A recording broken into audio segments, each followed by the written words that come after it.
ಅದರ ಸಮಸ್ತ ನಾಗರಿಕರಿಗೆ ಸಾಮಾಜಿಕ ಆರ್ಥಿಕ ಮತ್ತು ರಾಜಕೀಯ ನ್ಯಾಯ ವಿಚಾರ ಅಭಿವ್ಯಕ್ತಿ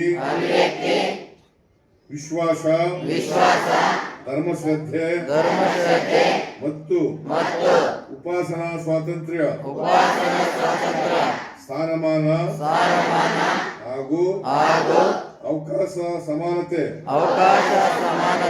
ದೊರೆಯುವಂತೆ ಮಾಡಲು ಮತ್ತು ವ್ಯಕ್ತಿ ಗೌರವವನ್ನು ರಾಷ್ಟ್ರದ ಏಕತೆಯನ್ನು ಹಾಗೂ ಅಖಂಡತೆಯನ್ನು ಸುನಿಶ್ಚಿತಗೊಳಿಸಿ ಅವರಲ್ಲಿ ಭ್ರಾತೃಭಾವನೆಯನ್ನು ವೃದ್ಧಿಗೊಳಿಸಲು ಶ್ರದ್ಧಾಪೂರ್ವಕವಾಗಿ